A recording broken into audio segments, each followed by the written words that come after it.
I'm glad to see you all here.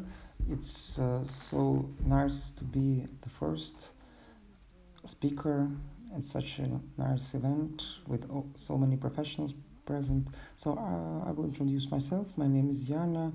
I'm working for BP Mobile company. I'm lead commander. I've been working in testing since 2014, and also I'm an organizer of the Minsk Testers Society QA Club Minsk. So today I will use such words as users have bought, procured, purchased, buying, but by buying I mean not buying physical commodities that we can buy in internet stores like AliExpress and same, but I mean mostly purchases inside an application. In particular, we'll talk today about auto-renewal of subscriptions as one of the types of these purchases. So, what we are going to talk about today is I will I will tell you in general what it is. I will tell you how we've tested it, what challenges and problems we've encountered while testing the subscriptions, and what were the solutions we found. But first, I'd like to know who of you is working with subscriptions on iOS.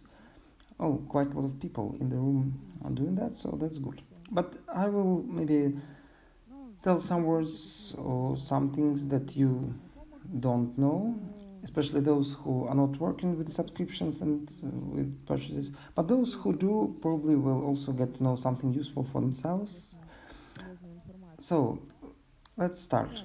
Let's imagine that we are all testers in one project. This is the project translator, translation tool. So we can input phrases or words. So there is an option to work offline, and also there are various topical phrase books. So and we get a feature. It can be can have different name, but normally it's you have to integrate it inside the subscription. So the user who buys subscription should have access to unlimited translation, to offline translation. He has to get access to all phrase books and probably switch off the advertisement. And the first thing we have to do in this case, we have to understand what are the types of purchases here and whether the type that we are offered fits our targets. So the first type is the consumable products.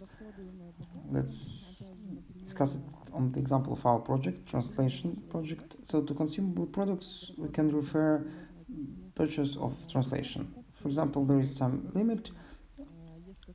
Consumer gets the possibility to translate phrase 100 times. After he exceeds this limit, he has to buy a new one. Then non-consumable products. It's normally buying some features. For example, switching off the advertisement or access to some phrase books, specific phrase books. So it can be also integrated into one module. Non-renewable subscriptions. These are subscriptions that give access to paid features for some short, or maybe not short period of time, maybe long period of time, but some limited period of time, after which the user doesn't get the access anymore. For example, we go on vacation and we need some phrase book just for 1 week. After that, we don't need it. We don't want to pay for it after that. So we can buy it for just 1 week. After this period expires, that's it. We don't pay anymore, but we also don't get the access. And also our auto-renewable subscriptions, the main topic of my today's presentation. So in fact, these are the same. It's very similar to non-renewable subscriptions, but the difference is that the next period starts without the user being involved. After the period expires, he doesn't need to enter the application and start renew the subscription. So he just gets it automatically. And it is good for us, then we use it. So how the purchasing or buying process, it doesn't matter whether it's subscription or consumable products, works in iOS. So our application sends to the store information about subscriptions. The store responds with a list of products and information about these products. It can be the price, the length, and our UI is built in the application, and the user can see the products that we offer. Then he selects the product, clicks buy, then the response is for buyer sent. And it's important to understand that all the processings and transactions with user's bank card are processed at the side of the developer, and we cannot control or manage this process. No way, we don't get access to the user's bank card. So Apple processes the payment process and returns to us some information about this payment. In case the transaction was successful, the user gets access to this feature, the feature that he has paid for. And the subscription, in fact, this is object which has its life cycle, certain activities which could be performed with this. Let's look at the example that I've told you about. Let's see how it works. For instance, a user buys a trial period product. A user makes a purchase and the trial period starts. However, this trial period is not yet paid. During this period of time, a user is granted access to paid functionality as well. For instance, advertisements are being taken away and the user gets unlimited access to translations, as well as access to these talk books. 24 hours before the trial period is over, app writes off certain amount of money, then a new trial period starts. The user doesn't have to enter an application by himself, and the similar process occurs each next period. So the subscription is renewable and it happens automatically. In case a user experiences problems with a transaction, with a payment transaction, he has 24 hours to solve the problem. If the problem cannot be solved, a next period starts and paid functionalities are not available for a user. In case a user would like to renew application use once again and solve the problem with the subscription, he has to enter an app and buy, but first making sure that the payment can be processed. Subscription can be cancelled. Cancellation of a subscription doesn't mean cancellation of payment for the current period, for the period which the user has already paid for. If a user bought a subscription for a month and decided to cancel it in the middle of the month, he will still have access to the whole paid functionality until the end of the month because it has already been paid. Subscription could also be renewed in any period of time. A user may buy a new gadget and buy a second gadget or just restore the app and restore the purchase made. And in such a case, the period doesn't start anew, it just continues from the point of the restoration. For instance, the user buys the monthly subscription from the 1st until the 30th date of a month, but then on the 15th he changes the mobile device and the new period starts again and the payment is not being charged. A user can actually return the payment for the period, and this is where the difference with the subscription is. As soon as the user refunds the payment, the access to paid functionality is being blocked.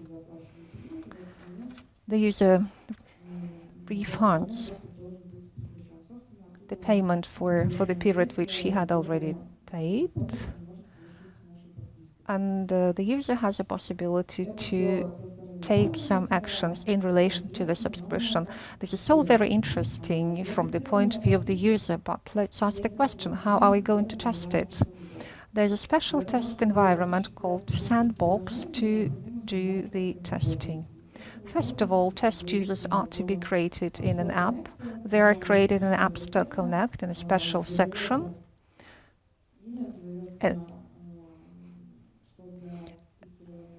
A username and test parameters are being set. And Apple ID profile is also being created. I'll talk about this in detail later.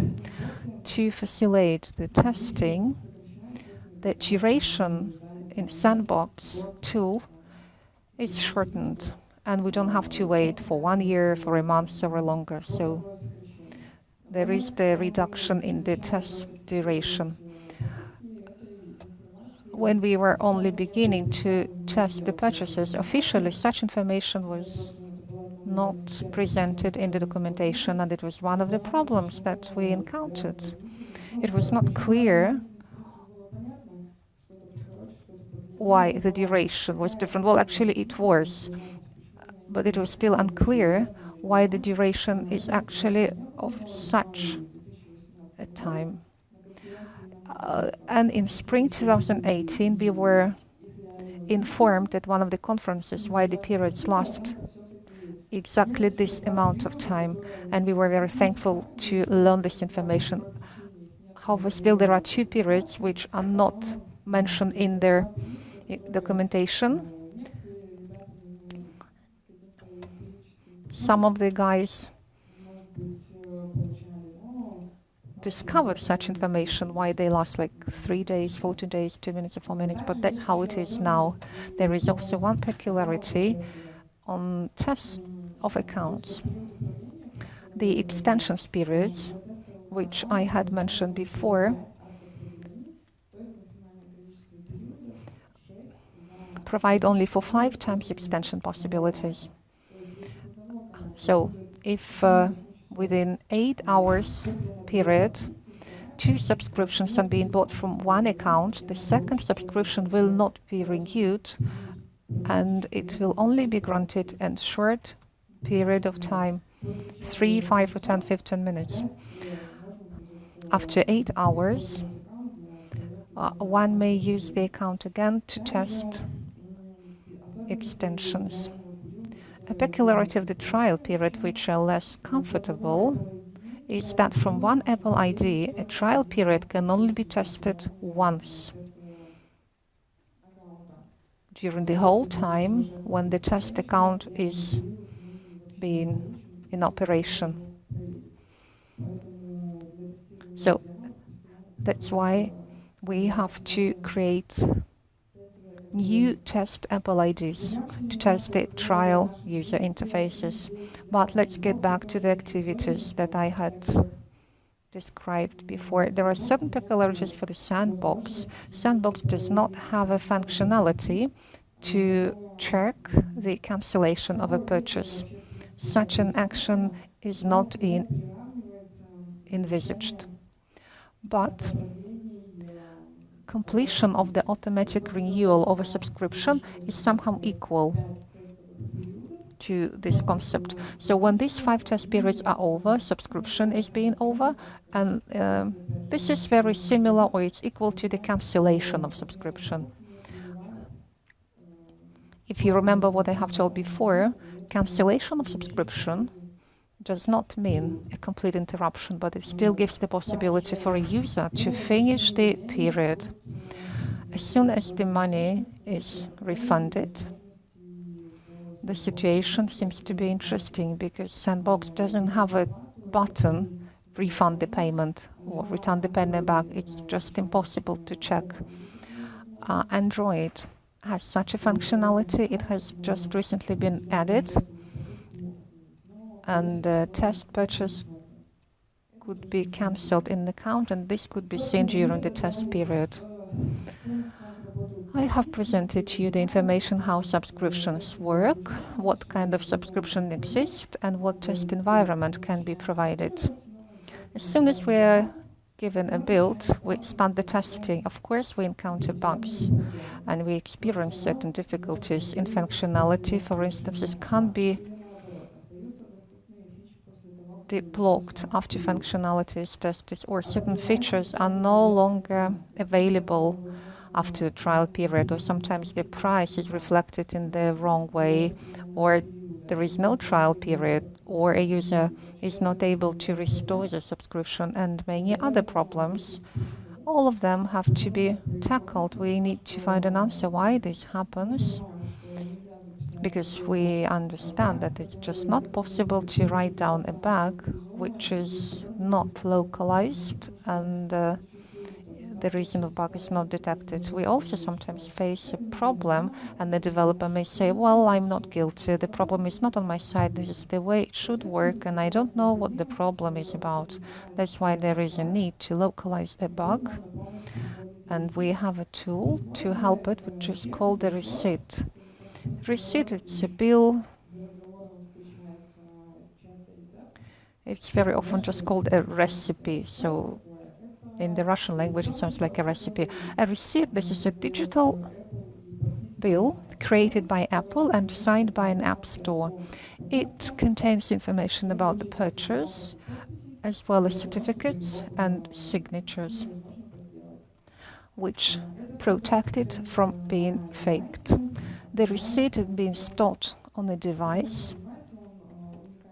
It's a unique receipt for each device, for each unit, and it's being stored in the file.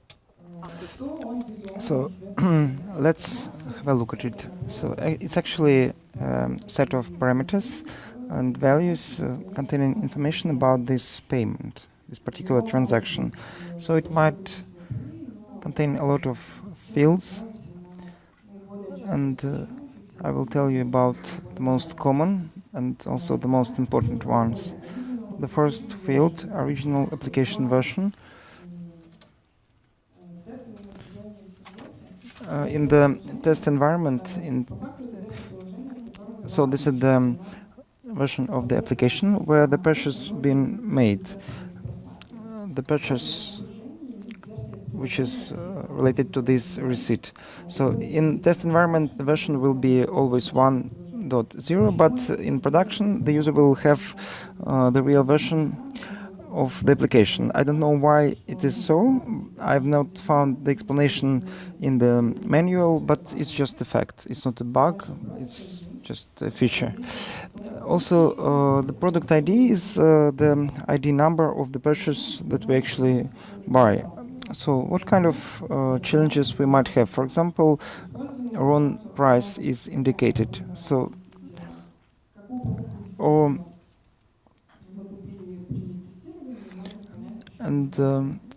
we can check it according to the real product that we buy during testing. For example, why it might happen? Because in this particular place, another product is integrated, or maybe so the length of subscription is blocked and it's not updated, although the product is right. Transaction ID and the original transaction ID are the ID numbers of this receipt. What is different between them?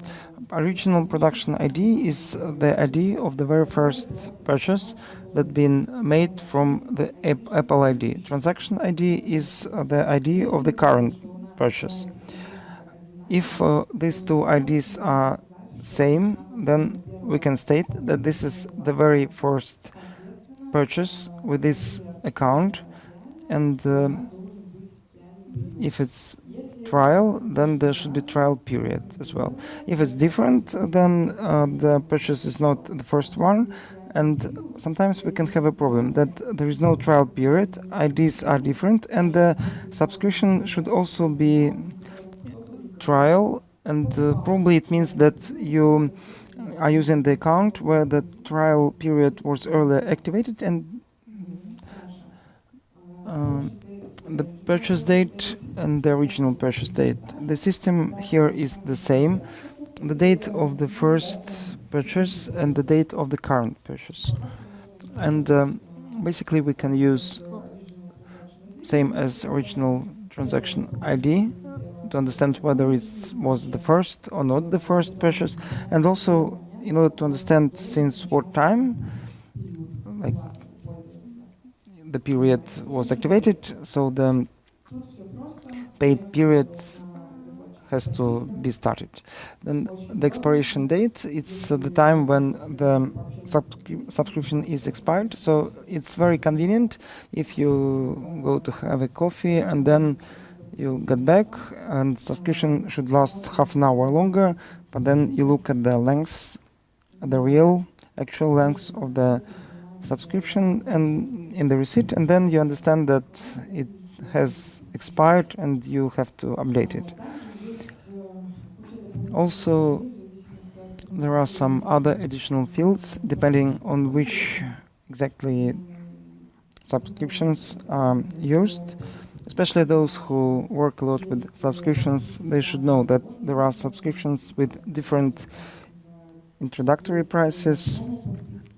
There are promo subscriptions, promo offers, and also this trial subscriptions. And in the receipt you can also find some additional info. Like in this example, you see that the subscription doesn't contain the trial. And for example, if the task in the task is stated that the current subscription should contain the trial, so we open the receipt, we see that there is no trial, then we understand that something went wrong, probably at the stage of this subscription generation. So then we probably have to recheck for this particular, whether for this particular subscription there is a trial period. But actually there are quite a lot of fields like that, depending on the purposes of the application, how the subscription is used in it. And this is the link with the description of these fields. How can we use it in testing? Like error guessing, etc. So how can a tester use this file? It's in the test environment, but you cannot just open it. It has to be de-encrypted. So this is why we have to ask the coders to make it more convenient, to make an interface to read a receipt in the application, and that's what we've got. In testing, it's very convenient when you don't have to use some other features outside of the mobile application that you're using, and in testing environment you just open it and check. So it's very easy. So we started to look for the reason of these problems. I don't think it's useful to repeat them, but there are some problems which are not connected with our developers who make these bugs, and we cannot influence it. For example, the receipt is not generated, or there is no length of subscription stated in the receipt, or for example, the receipt contains the wrong information, wrong data about the trial period, and that's why we encounter problems at the Sandbox side or outstore side when the service works not in the way we want it, and we cannot influence it. So what happens in this case? Naturally, we start Googling forums, Stack Overflows, and we understand that there are a lot of other people who encounter same challenges, and they have already developed a solution. If anyone encounters any kind of problem, because sometimes this problem really interfere with the process of testing. It's like connection error, or you cannot buy the second subscription from the same account just because there was some bug or some repeated requests for relogin, like the system asks to log in again, or nothing is displayed when the price is requested. So the solution was like the Apple has a service to display the status, like a page with a list of services and indicating the status of these services, whether it's activated or deactivated. So, and this is the way to check whether Sandbox is working. And also we've been looking for a solution in the forums, but as the problem was quite widespread, there were a lot of messages, and administrators even deleted some messages from the forums. So we understood that we can count only on ourselves, only on the data in the receipts. So, and sometimes we had to we understood that we looked at the receipt, we got some information, we understand that the problem is not at our side, so there is no trial period, but we tried to check it as deep as possible, and we understood that users at the prod won't have these problems, same problems, because it's already the prod. And along with the information that we get in the receipt and information from the forums, we had also some other bugs that we encountered repeatedly, and here are some of those, but it's not the full list. These are the most common, the most frequent, and in principle this is something to be taken into account along with this internal bugs. So I mean, this is the indication of the price and currency, which depend on the Apple ID, and when creating the test Apple ID, you can select the country and the currency will depend on it. Also, currency depends on the localization set in the device, cancellation policy, cancellation of purchases. So there is no physical button to cancel a purchase, but you always have to check to make sure that after 5 extensions, the user has no access to the paid functionality, paid features. So during purchase, during validation of the receipt, it's necessary to remember about the trial period, so that it exists and that the user has to have access to the paid content, same as during the period for which he has paid. And also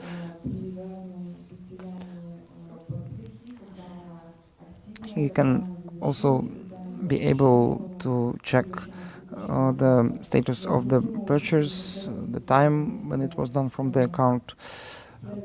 Also, it's necessary to study the interconnection of the service with the account, taking into account the interface in the application and with all the features provided by the developers, by your developers. And also, people very often forget that users, after making a purchase or making something else, has to see that this action has been completed. Because sometimes you push or click the restore button and nothing is indicated, and the user doesn't know where the action been completed successfully. So something should be there to confirm that. And to make a summary of all that been said, so this is actually the summary, and this is a checklist which can help those who are only planning to start working with the subscriptions. We have to learn what exactly subscriptions are. We have to learn the life cycle of all the actions that we are going to perform, to learn the test environment that we're going to use, its features, and to use the information from the receipt to test at least with the gray box, not with black box, like in the dark, and take into account the interconnection with other modules. And thank you for your attention. If you have any questions, you're welcome. Unfortunately, I cannot hear the speaker because she's not using the mic.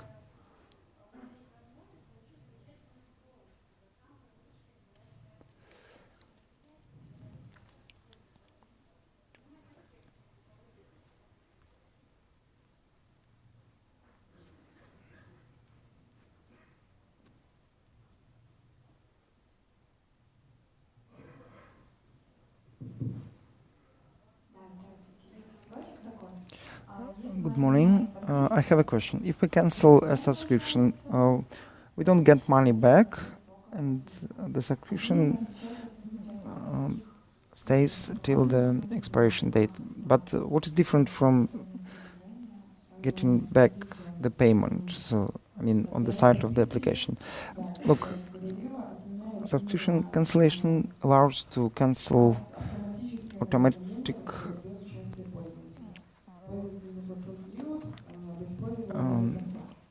renewal of the subscription, but to get money back, there is a rule. So that, for example, we cannot use application for half a year and then say that just return our money back. But the user has the possibility to write a request to Apple support that he wants to return the money back, get the money back, and stating the reason, and they will settle this on their side. They will cancel the transaction, return the money, and if we look at this process of purchase, so here he cancels the transaction and then he sends us back the information that the user has cancelled the purchase, so the receipt is updated, the data is updated, and we use the data from the receipt, updated one, and we already see that the subscription is no longer valid. So we cannot do anything with that, it's on their side. And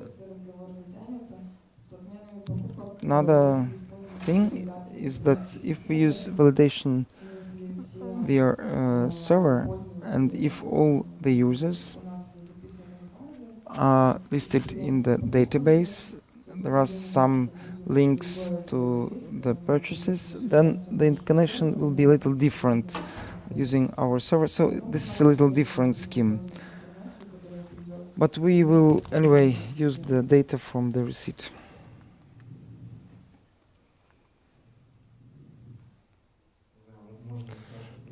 So my first question is, so the end user, for example, the end user has an exception, and so will it not interfere with the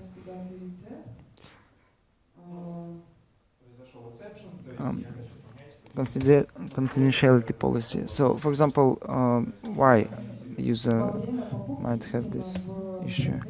Well, no, during the purchase, in the process of purchase, it's not possible. So the process of purchase is controlled by Apple. So you just install the purchase module in your application, but you cannot see how it works on their side. So, but if there are some bugs, there is a list of response which our application receives. So, and you can find the description at the website of Apple. But we cannot check why it happens on their side. But as far as the code of bug, so you can send us the code and we can check where the mistake came from. But if the subscription is over, the purchase is completed, but the user writes, I don't like it, something wrong with the subscription. So in this case, whether I can send it. Well, if it's a server-based application, then there are more features, more options, and actually maybe you can track what's going on at the user side. But if it's only client's application, so we cannot do it. And the second question, the receipt, you are, so is there some automatic option how to read it, or is it only manual? Well, that's how it looks. We have a module integrated in our application, and there is receipt read function. In order to do that, you have to come to your developer and ask him to build in this feature to view the receipt so that it can be viewed directly in the application. It's not very difficult. I think it's easy to arrange and it doesn't take a lot of time or efforts.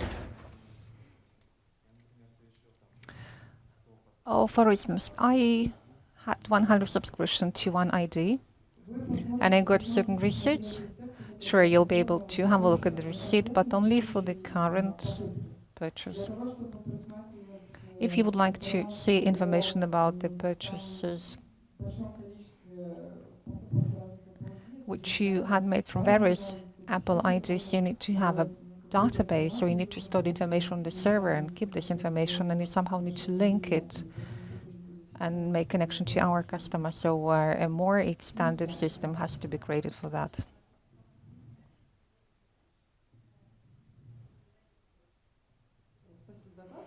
Thank you very much for the report. I'd like to clarify two things.